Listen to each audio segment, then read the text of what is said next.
too. Yeah. And I really love this one. It's really nice. It's a traditional Indonesian shirt. Yeah. And my mother-in-law was like, "You're bringing them for your friends." I'm like, "Okay." I did not have a choice in the matter. And I was the benefactor of it. But here we are. And no surprise, the Ivern is once again going to be taken away. And we wait with bated breath to see whether the Mad Lions are going to be able to take something off the Rift as well. And it is the Orianna. So here we go. Callista taken away as well. We've seen this one be a very popular ban away. I'm feeling a little bit weird though, Chronicler, because we haven't seen Kai'Sa so far in Swiss. True. In the one-game sample size. Yeah. I know you love it. You love your one-game sample sizes. Orianna makes sense. We saw the power of the pick again in the last game, even though it didn't really come down to Faker. Being that powerhouse was still enough to get some damage down in the late game team fights. LeBlanc actually showing her face. Obviously, after approximately 20 rounds of bans, or nerfs rather, we've seen the Shiv variety kind of drop, but been played AP every now and then. I'm not going to speak of the cursed Hullbreaker builds, hoping that there will be spared those. Yeah, I am aware. Azir also going to get taken away here, so a lot of mid lane focus here. And I do think that makes sense. The desk already highlighted as well. MNS has been kind of up and down. In the spring, I think he was a lot more consistent, but in summer in particular, not necessarily having the best showing. And I do think that when Mad are able to, you know, get Niski on something that he's comfortable with, he has been known to be a really big carry for the team, as this is something we saw in play-ins a lot as well. High priority on Taliyah, flex pick, you can pick like a Renekton, put her in the jungle, have the synergy there, can shove her mid against a lot of picks that are popular right now. They also have the opportunity to pick Tristana for what feels like the first time this tournament. I don't think it has been permanently banned, but it's felt pretty close. The Rakan being the consideration, of course, another extraordinarily popular pick, can be paired with the Xayah right here if they would like to, but that does mean that Tristana could go through, and like you're saying, Blabber can head towards the jungle with the Taliyah or something like that. Has certainly been something that we've seen coming back. Billy going to be picking up the Rakan here. Rakan, obviously a champion that feels like the most well-rounded support, just does everything very well. We are starting to see some drops in the Rel priority. I think Rel very early on was something that we saw a lot of. The Jarvan, though, going to give LUI the opportunity to make an early impact on the map while still scaling in a decent threat. I do think that picking a Jarvan this early, though, when you don't know what the enemy is going to be bringing to the AD carry role, can backfire. We'll see if C9 actually wants to lean into that, or if they're just going to pick something stationary and say, hey, it's fine, we'll find a way to deal with the Cataclysms once it gets to that. Yep, you come to us, and that is going to be the K'Sante locked in here for Fudge, his most played champion overall this year, and has an incredibly high win rate. Of course, they're not really strangers to high win rates. C9 have done very, very well. And the Xayah going to be picked up here, so not even looking at that Tristana that I guess I mistakenly spoke about a little bit earlier on. Niski hovering some stuff, but we'll see where he is going to land as we get this first round of picks finished up. So the Star-Crossed Lovers, a little bit of a sad situation there with Rakan and Xayah. Also means that, unfortunately for Berserker, not going to have the best of times. And this is the Ezreal. Now, this is no slight to Karzi specifically, who does love the champion, but I think Ezreal has been pretty underwhelming thus far. In theory, it makes a lot of sense, right? Ezreal is a very self-sufficient pick. Rakan, as Haley likes to do, will be able to have a lot of impact on the map, particularly when you pair him up with Jarvan. And Ezreal is fine on an island, outranges the Xayah, but in practice, just hasn't really felt like the Ezreals that we've seen thus far have been able to pop off, and particularly into something like the K'Sante, who gets really beefy. Finding high-value Mystic shots can be somewhat of an issue. Certainly able to lane relatively effectively against the Xayah, does win that range battle with the Mystic shot.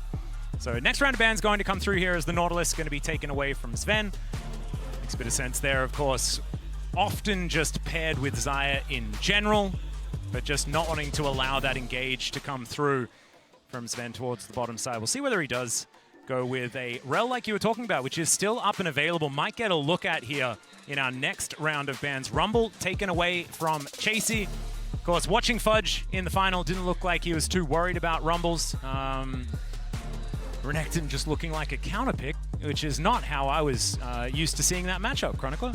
Yeah, my pick'em's also not too happy about that one. I was expecting a little bit more Crocodile. What I do like for the C9 draft thus far is that this Taliyah still can go either to mid or to jungle, so I haven't really given a lot away, and I think the flex potential, particularly, again, you get one shot, right? This is your first round of Swiss, one opportunity, and making sure that you try and give your opponents as hard a time as possible to respond to your draft in kind is definitely a big one.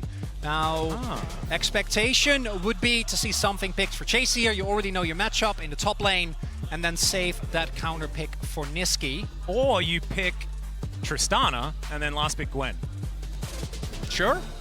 I don't know whether it's a good idea. I wouldn't mind it. I think Gwen into Cassante, obviously a very comfortable matchup, but they're going to do that half right. But that means that the Tristana are going to be more difficult because, of course, like you were talking about, the flexibility of the Taliyah could come through here. The Alistar going to be the option first. And this pick, I'm expecting to see a lot of play, or at least a lot of attention in the draft in this stage. Love that. As that's a Jax look in here for for Fudge. And that would mean that Cassante is going to head towards the mid lane. Something that M&S has done before. So very melee heavy as far as solo lanes, but with the Taliyah that we can now flex into that jungle, they can make up for a bit of that. Where is Sven going to go now? Do like the initial setup here though for C9. It means that you have a lot of lanes to play through, and what the Heimer would do if it does get locked in is not allow Hilly to actually roam as much. Gonna be Alistar instead, which I do think works really well with the comp. It also means that in every single lane, you have Taliyah set up, right? So no matter where Blabber is gonna go, you're able to make plays off of that. Now, for Mad, knowing what you're playing into that Cassante, a lot of options still opening, although as mentioned, a lot of the high-profile picks have been banned away. But Syndra has been perfectly capable, and I think particularly into the Xayah, I always really like, I think, having some form outside of the Ezreal poke of ways of dealing with a champion like the Xayah, forcing maybe defensive cooldowns early on in the fight, always going to be really valuable. Yep, it does mean that the Cassante gets to dodge the Gwen matchup by flexing it towards the mid lane. Another really cool thing here. So Mad not going to quite have that ace up their sleeve necessarily, but with another melee matchup in that mid lane for the Syndra to kind of prey on. Of course, laning phase early should be something that Nisqy can really take advantage of. And then in the later stages of the game, their long-range pick is actually very, very high with Scatter the Weak, and then the follow-up with True Shot Barrage, things like that. Elyoya can then get on top. You can engage from about 1,000,000 miles away as the Jarvan. So opportunities here for Mad to make things happen, but I think the ease of execution isn't the lowest on the Mad side of things. They're going to have to really be on point here in this game. Yeah, that's my main concern. I think the Mad comp does have a ton of agency, a lot of damage, a lot of upfront burst and power, plus I think a 1-4 setup, maybe even 1-for-1, you know, with the mobility that they have with the Ezreal, the Jarvan, the Rakan, Gwen in a side lane. But executing it, then I think I really favor C9. This is a very straightforward front to back. You have a good mixed damage profile, high damage threat into Taliyah. You have the Xayah with a ton of front line, and Jax, the matchup that I think Fudge is not going to be too unhappy about. No, exactly, and you mentioned 4-1, something that Fudge can definitely execute himself. The fact that Weaver's Wall can get a Taliyah there, very Nocturne-esque, who is one of the most popular 1-3-1 junglers to have. It's a very similar thing with the Taliyah as well. You're always pretty close to getting into that lane to help things out if you would like to. So I think eyes are going to be pretty glued towards that top side of the map, and of course it does come down to the junglers as well. And with just these two beefy boys in the solo lanes, Blabber is going to have a lot on his shoulders on this Taliyah. But here we are onto the Rift for our second game of the day. C9 trying to take down the Mad Lions. C9, I always just expect to be saying first seed out of the LCS. That is not the case this time around. And so far, no shenanigans in this early game, and our featured matchup is, of course, happening right now. Blabber versus Elyoya, presented by Mercedes-Benz. Blabber already just threading the volleys, and there it is. That's the matchup right there. It's perfect. He already got hit by a flag post. Yeah, that's that's a big advantage for Mad in the matchup. But the threaded volley came back as well and also hit. I missed the start of it. Didn't really do a whole lot, unfortunately. The downside of Talia, particularly in the form that she is currently, right? If you go back a couple of seasons, then she was actually really strong early game. Picked often was, as we mentioned, point-and-click stunts like the Renekton. Not nearly so much of it. Really needs to get her items. I think at the very least you're looking at picking up your Mythic before you really start to become a threat. And that does mean that Oyoya has a ton of opportunity to try and make things happen early. Also, Jarvan, one of the few junglers that can actually get really, really scary level 2 ganks off. We'll see if Matt is going to try and leverage that. Also do note, Chasey going for the Ignite, Fudge also going for Lethal Tempo, so a lot of aggression expected there in that top lane between those two. No, 100%.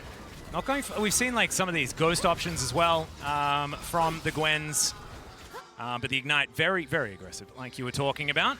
In this mid lane, we have seen Cassante matchups actually work out relatively well against some of these mages, especially the skill shot based ones, if you can use your dash effectively to get out of the way of things. And Elyoya is going to bring the flag down. Blabber wastes no time flashing out of the way of that one.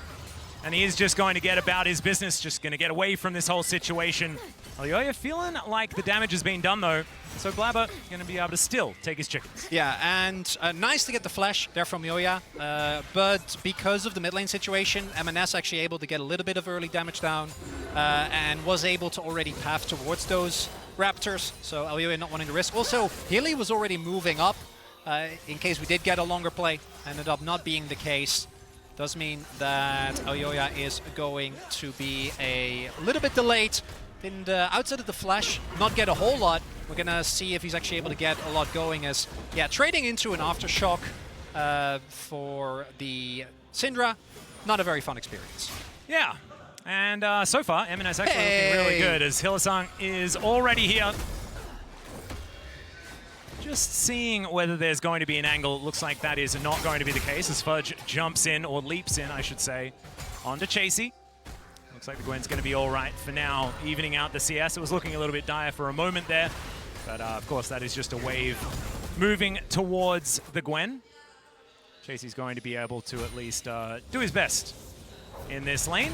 There's another dive forward here as Chasey does put down the mist, but it's not exactly an immunity situation against a point-blank Jax. No, the extra resistances are going to help you out a little bit. It's particularly with the lethal tempo, like longer trades just aren't really an option.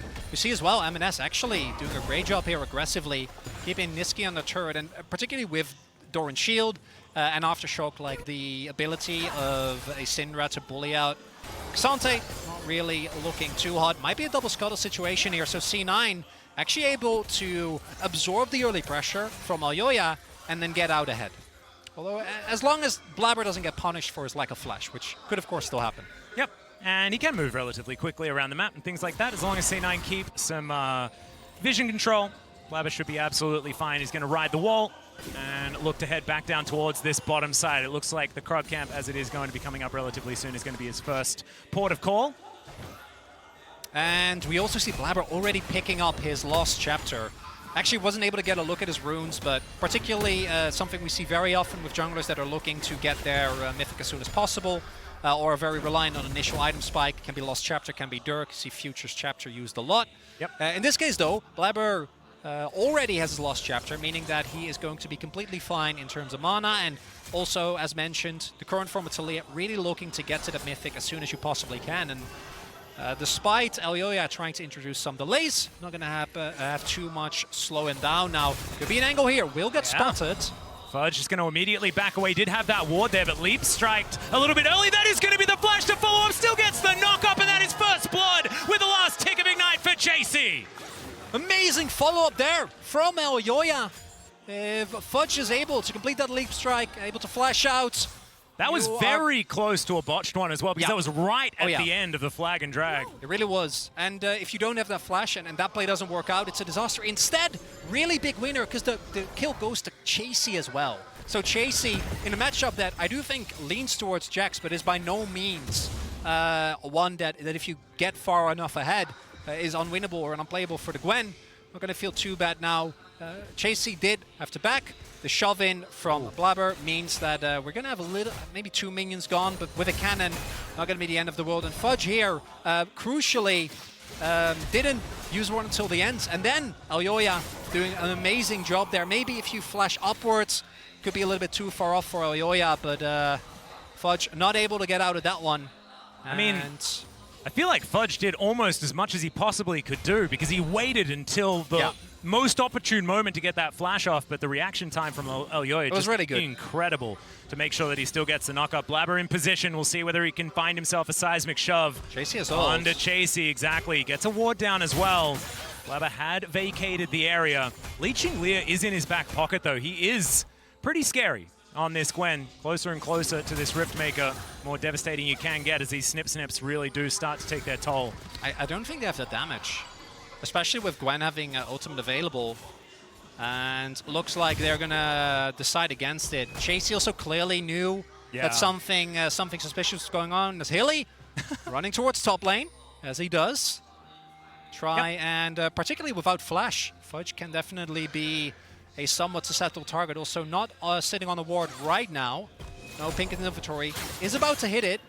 It's a pretty large minion wave, but Chasey is going to push this one in. So Hilly, I don't think is going to have too much of an option, as Fudge probably not just going to dive on top of Chasey in this moment. But still, full lane control here for the Gwen. And like you were saying, this is a flippy matchup that Hilly is just expecting something to happen. He's like, I'm going to leave, but before I do, let's see. Hey, you got a cannon stack. Yeah, there we go. That's not going to be the best because as a result, Carzzy is still going to get zoned off here. He's going to get Berserker his first plate.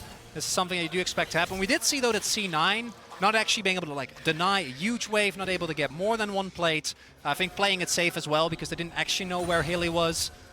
Paying the respect that he does deserve. Yep. Hilly is, shows himself right as the wave is going to disappear. So should be fine. Sven on a ward here. Hylissang is not going to worry about the presence of the cow towards the mid lane, and is just going to mosey his way down towards the bottom side of the map. Blabber now towards this top side. The first Rift Herald has spawned. We call her Shelly in the LCK. Second one is Shirley, just to catch you guys up. Try not to use too many LCK-isms because they can be confusing. But sometimes we can't help it. Yeah, there's a whole lexicon at this point. Yeah, there is. Knock up onto Sven, though. He does have the Unbreakable Will, so no real threat of dying. But if they put that ultimate on cooldown, it could be a problem as Berserker going aggressive on the Carzzy bottom side. Just laying down the law for the moment. Carzzy not exactly feeling the happiest as the Ezreal in this matchup at this point in time. Also seeing, Mad, what did they want to do? They don't want to contest with Hilly moving back up. Looks like that is indeed the angle here. Might be looking at a 4 versus 4 here. Fudge does have prio towards top side, so should be able to rotate through earlier. And we'll see. Picking up an early Herald would be big here. Chasey moving a little bit late, can actually go back for that one minion. Fudge comes on down, that is going to be C9, locking down the first Herald. M&S going to collect that one. Just the tankiest one, had the most chance of survival. He's going to be able to get out, not going to be able to collect the crab. And Mad will back away as well. So still, just the first blood in this game. And C9 back on the board as far as their ability to make some gold this game. So it should be a very even situation after that charge does come through. Yeah, would expect them to use it towards the mid lane. Try and crack that one open as soon as possible as Blabber. First time, no success. Save the second time hits here.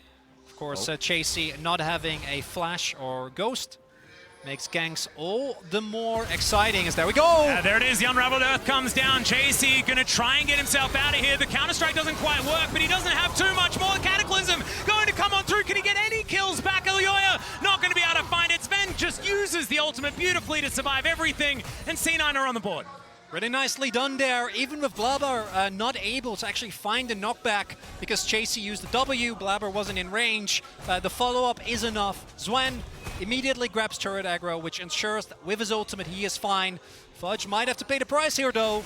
Perhaps Hylissang looking for his opportunity. Grand Entrance does come through. There's the Counter-Strike, though. One heck of an ability. The Ignite comes through. Quickness going to be utilized as well. They do not want to leave anything to chance, and Elyoya is going to skewer the Jax for a second kill from that.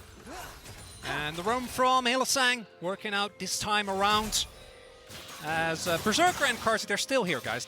Don't worry. They're in this game, I swear. We saw like one ultimate from Karsi, maybe as Speaking of ultimates, yeah, the Weaver's Wall going to come on through here. Is Karsi going to try and get himself out of the way, and he does so beautifully. Seismic Shove has to land if he's going to make that one work. True Shot Barrage connects as well, but he's overstepped, and Karsi's going to get punished by Berserker.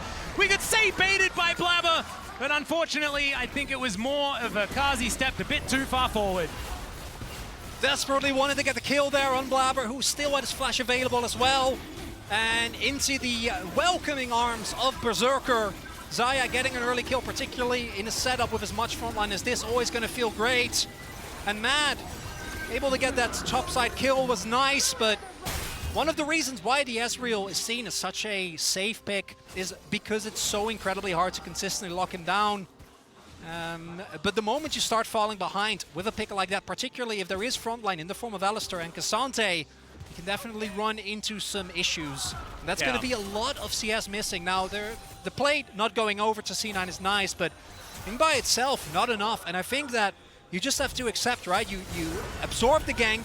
Maybe your team has an opportunity to go extra aggressive on the top side of the map, get some extra damage down. You understand exactly how he was feeling, right? Like, you see that health bar, I'm like, that's one Q. That's one Q, and I get him. Not the case. Flash as well. So still getting caught by the root, unfortunately, as Chasey. Yeah, Blabber is going to spot him out. And he says, nope, you're not going to be able to steal this one away from me. I'm going to overstep as well, as the Gwen is pretty scary. Does just have his steel caps completed after that leeching lead that he's had for quite a while. So due a shot, perhaps. Blabber's going to move himself towards this bottom side. So first rate goes to C9. As, all right, that is going to be M&S finding Hilly. He's looking to try and get himself out. Ground entrance going to be enough in order to do so. Does have to burn the flash.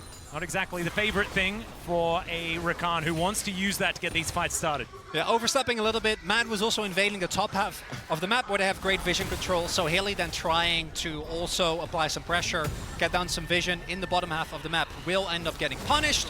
Does get away with his life, as M&S does have to tank a little bit of damage, but will be able to pick up his little cannon there. And Karsi, obviously, Ezreal, you're always going to be fine. If it's one, maybe two of those kills. If they start stacking up, though, you're definitely going to be in trouble. And we do see Niski, as mentioned, early game, I think Cassante does have a lot of agency in that 1v1. The moment that the Leandris is done, really changes. Niski is going to be able to whittle down M&S, as we see there, as gold lead here for Berserker. It's not insurmountable, but for a guy who has been great with leads and very pivotal to C9 on a hyper carry, still going to be feeling pretty good. Yeah, he's looked incredible. Just get Berserker the items that he needs, and he reliably carries. It's been a bit of a mantra for C9. Another Weaver's Wall going to come on through here as Blabber's going to show up, chasing in a whole host of trouble. The Needlework doing a fair bit, though, here as Fudge going to try and get out of there. Sven going to be the one to lock it down, though. And a bit of the question mark. I think the answer to that question is you got to kill. And this is a lot invested, and the problem for Mad is that there is no cross-map response, right? Elyoya was actually backing, not able to make anything happen. There's no dragon on the map, and the rest of C9 playing respectful as well. We don't see Berserker overextended or by himself, and even with the vision control that Mad have in the enemy jungle, doesn't actually end up being enough to find a counterplay. C9 pulling ahead, going to be able to pick up first brick here as well. Oh, great little pickup there. Sven going to have to blow the flash, get himself out of the situation. Does have Hex Flash, so getting that flash on cooldown, very, very important. Something that I've spoken about many, many times. As Karsi be able to take down the turret on the bottom side of the map. And the lane economy snapshot provided by MasterCard is going to show us things going well for C9 outside of support and mid lane. Otherwise, it is all blue. And this is exactly the same combo they used earlier, right? The trio of Blabber, Fudge, and Sven. And for Chasey, even with the sustain that Gren has, there just isn't really enough you can do. They don't even really need to rely on Sven tanking, right? Fudge is able to take a few hits, then drop out. The Ignite not going to be enough. Riftmaker is now done. I was kind of wondering if we're going to see any of the Rocket Belt, Gwen, which also has been a really popular build, but instead it will just be the classic Riftmaker. really strong in the 1v1 and makes Gwen feel like a real champion, able to win these longer fights and make those, you know, iconic 1v multiple people Gwen plays where with your ultimate you sustain for everything.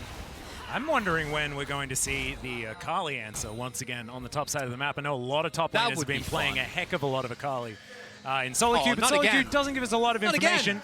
Okay, Chasey knows. We're ganking the turret, exactly. This outer turret, it stands no chance. Where's your flash? Fudge is going to be able to take that one down. Sven, of course, making sure that no one's going to turn up. Chasey is going to do so. Mad getting information. Sven's not going to be there, but still, Fudge is going to be able to take this one down.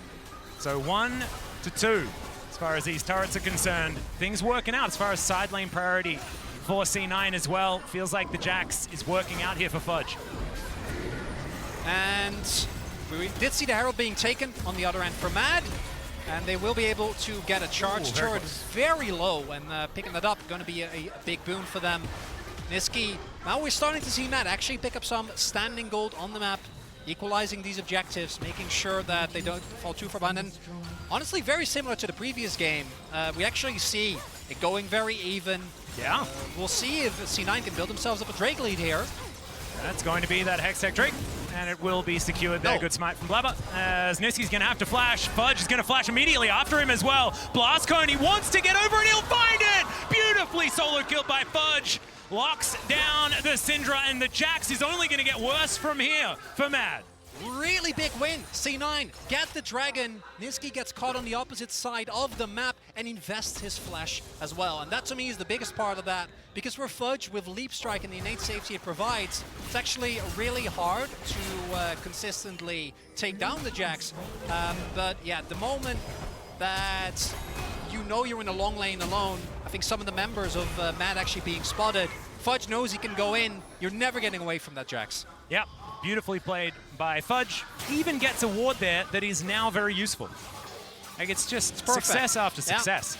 Chasey, though, going to try and answer here by pushing in this bottom lane. Side lane pressure here for both of these teams is working out. And Blabber wanting to clear vision. Elyoya wants to steal away this Brambleback. The Seismic Shove's going to pull it back. That is going to be Blabber locking that one down. Elyoya actually takes a little bit of a journey as well. He will be all right. C9 just trying to keep themselves with some control of their jungle. Because, of course, the mid lane, it's sort of pseudo-safety in the fact that their tower is very, very low. Headbutt Pop does come through. That is going to be all the CC and provided to make sure that the Seismic Shove is going to work out. But Hillsang not going to dash through the rocks. No. Absolutely fantastic. Just looking at him, you don't have enough damage. Yeah. I'm fine. No bother. The main thing, and I do think that this is another situation where you can claim that both teams have really good elements of scaling. I think that Ezreal, once he hits a certain point, can take over team fights. We have the Gwen, who, even though into the Jax, particularly with the Jax having a lead, I don't think you're going to be super excited about, still is a really big team fight threat. But for Mad, the execution is a lot harder, right? Because you don't have a traditional front line. You have Elyoya, who, sure, is a bruiser, will be able to take a little bit of a beating, but particularly with the itemization, right? Kraken Slayer, we have the Liandry's as well. Divine Sunderer isn't really going to provide you with the safety that Niski and Karzi might be looking for. So it all comes down to initial setup, initial engage from Elyoya and Hillsang. Whereas for C9, like Sven and Amanus promote so much frontline and counter engage that if they're able to just keep Blabber and Berserker safe, I think it's going to be hard for Matt. Now, Matt's vision control, though, has been really, really good, and I think that is pivotal as a little cancel. to stop the backs. Yeah, a little cancel. It's going to work out. We do have Baron spawning in 3 seconds' time. Don't think anyone's going to head over there just yet. As Chasey still demanding some respect here from Fudge. Will leap his way out of what could have been a precarious situation. Things, as far as CS are concerned, are very, very close between the two top laners. Outside of that, Fudge with the extra kill, so still feeling all right as the Jax, but not wanting to take any risks. Didn't have full information, not wanting to give away anything here. As M&S just spending some time towards that top side. But I want to go back to what you were talking about as far as setting the stakes for what's going to happen later in this game, because this looks like a very quintessential C9 composition of, it's all right, Berserker, you do your thing, we'll get in the front and cause a ruckus, you kill everyone. And that could just be what happens as we get later and later in this game. Mad's going to have to really focus on eliminating the Xayah. A thing that can be difficult, given the safety that Featherstorm provides. I think you see some in the building as well. Blabber going for Riley second. Obviously, Talia, I think, applies it very well, but it's also another extra angle of safety. The slow combined with the normal peel that you can provide for yourself, but also for Berserker with the E is something that C9 might have to rely on too. Now, Matt's vision control, again, I think goes really deep, and I'm hoping that they can deny the dragon stacking, because if Matt start picking up a couple of Infernal Drakes, it really tilts I think the ease of execution, because if you just press your buttons on someone, they will die, right? If you get enough AP, if you get enough AD, and even especially if you're actually able to get an Infernal proper. They're going to look for Berserker here, who Ice Cold just going to stand there, and he will say, "You don't have enough." Much like we saw on the other side of the coin previously. Low. I wonder if C9 want to set up a situation where they're like, "Okay, Matt, you go for the dragon. We don't care. It's only a single dragon for you." And then we just rush Baron? Hard run, yeah, to Baron. Which is up, and they have, you know, Leandri's Talia. They have Isaiah that's sitting on 2 items, Quick Blades and Kraken Slayer both done. So Baron definitely going to get shredded very, very swiftly. He will. Abyssal Mask also completed here for M&S, so Blabber is going to be doing a lot of work if M&S can get himself in there. And of course, Talia as the solo source of magic damage. It's not going to be a lot of magic resist built this game. It also works both ways, because I think that Mad actually are pretty reliant on their magic damage for a lot of their burst and sustained damage, right? Karzi obviously is going to be able to burst, but M&S with Abyssal and Merc Treads, I think can just keep stacking these resistances. He goes! That's a flash right on top of Niski. It gets a flash in response. Good reaction there from the Mad mid laner to get himself out of the way. Weaver's Wall going to come through here. It's in trade for that one, but the knockup does come through here from Sven, who wants to make a fight out of this. Hasn't actually ulted just yet and is now looking to potentially go for a reset, get the health back. Just take the trade. They've got Flash and Ghost out of Kazi. Now, the summoner trade favorable for C9, but the positioning much better from that. They have control of the river, and they will be able to deny the dragon stacking, not allowing C9 to pick up a soul point 23 minutes into the game, getting it for themselves. So in the short term, a favorable trade for Mad. We'll see if C9 is able to maybe go for an aggressive Baron play and then use the fact that Niski and Karzi don't have Flash available. I actually like this. I think playing aggressively in this way is great. That ward, though, not blocked by the pink, I think. Or actually, no, it is. We're fine. M&S is going to be able to see that there is a ward in this pit, but I don't know what they're going to be able to do about this, because it's going down so quickly. Berserker's even the one that gets the last hit on the Baron because he does so much damage. Chasing now looking for the needlework here onto M&S. This is the matchup that he wanted in the first place, but of course Casante's got the dash. He'll get himself out of there, and Fudge is just doing Jax things in the bottom lane. Oh dear, Mad, they deny the dragon stacking, but the Baron stacking, Chronicler. Yeah, you take that. It's feeling good. Not going to be sad about that one. C9 identified a Mad after being able to pick up the dragon, not in a position to actually contest that Baron pit. And the Red Bull Baron power play for C9 should be huge here. Fudge already picks up an inner. They have the buff on every single person. They didn't have to give up anything besides Blabber's Flash, which you're going to be very happy to pay. We'll see if they're able to really break open the map, because Mad, I do think, do have a decent amount of ranged wave clear, but these outers definitely all going to fall. Already the mid outer that is still up, 100% going to get taken down here by Berserker and M&S. Yeah, Hillsang was looking for some sort of follow-up angle. Niski not really close enough, doesn't have Flash. So, could be dangerous, absolutely. Chasey here towards his bottom side, just doing the Gwen things, but so much harder. It can be so snowbally if you have 1-for-1 compositions pitted against one another. As soon as one of these side laners gets the advantage, it puts on way more pressure. See where the Mad can find themselves some team fights, get themselves back into this one. Of course, Jax and Gwen, both great team fighters as well.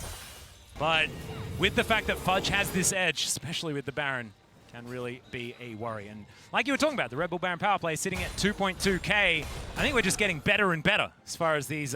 scaling. Power plays are concerned. Now, we have seen last game, getting a Baron, no guarantee that you're going to end up winning the game, but what I think has been a consistent trend in this, a pattern rather, in this game, is that even though Mad are still making plays, right, they're trading aggressively, in the long term, a lot of those plays still favor C9. If we look at the CS leads, right, even with the early ganks and the pressure that Oyoya tried to put on, Blabber, completely fine, absorbs it, flashes, is okay. Fudge, yes, he gets taken down by Oyoya with a really nice early flash flag and drag gank, but then by the end of it, C9 just go in hard, Sven goes to top twice, and they're completely fine. Well, Scat of the Week does come through. There's a headbutt pulp, though. Still, he's not scared as they have the seismic shove. Elyoya able to get himself out of the way. Keeps the cow alive there with the ultimate, but now Fudge has found the backline. The quickness and the grand entrance having to be used by Hilly. Get himself out of dodge, but still C9 are pushing. They are not stopping. And with this Baron, this tower is not looking long for the world. And Sven, still just fine. The Unbreakable will working out so beautifully, and Blabber just heads towards the top lane. They are taking everything from Mad. And for Mad, not a lot of options remain at this point in time, right? C9 in full control, very straightforward teamfight composition. And it's again, yes, Elyoya gets out, but he has to invest his flash. He has to, together with the rest of his team, disengage. And as a result, C9 picks up a turret, and now the gold lead, 5K, definitely a very, very sizable one. Sven has been very, I think, impactful on this Alistar.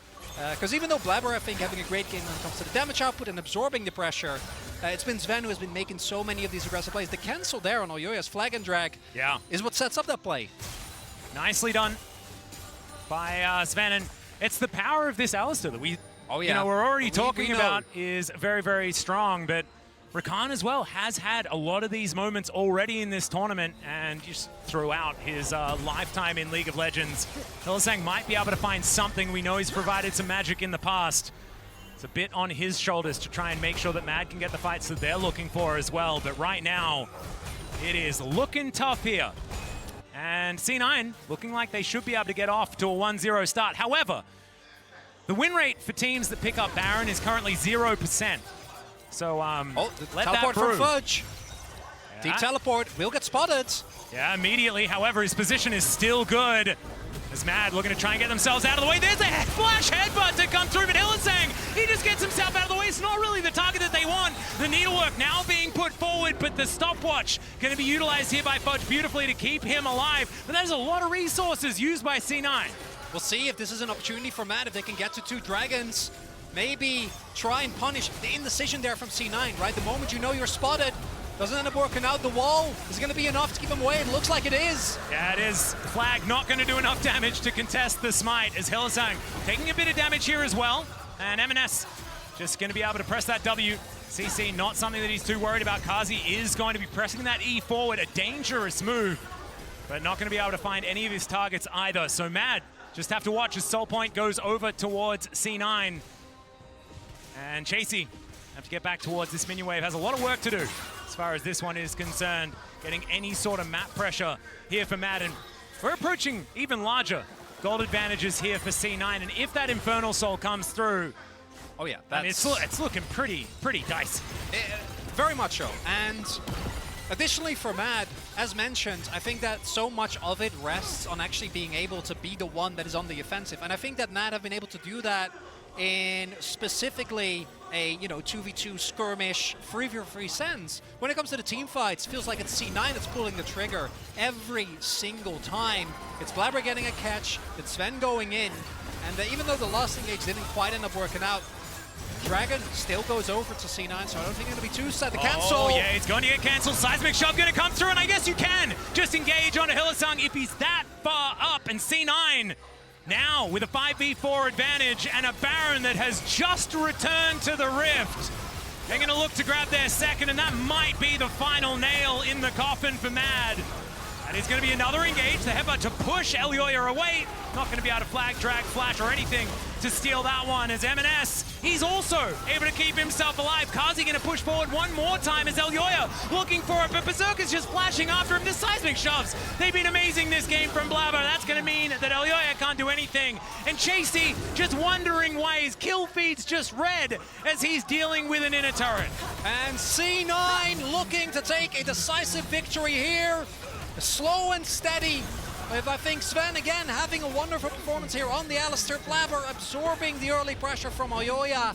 And Mad just not able to really generate any type of aggressive pressure. And the trades that work out. Hylissang looking for an option here, but Blabber is just going to go gold, and Hylissang is going to go down as well. The first Nexus turret has been taken. North America in their first showing here in the Swiss stage against the what is it again? LEC, EMEA. Yeah, let's go with the LEC. They're going to be able to take them down. It's LCS that are ahead, Chronicler. And you know, best of ones are inherently volatile, but after the first two, I gotta say,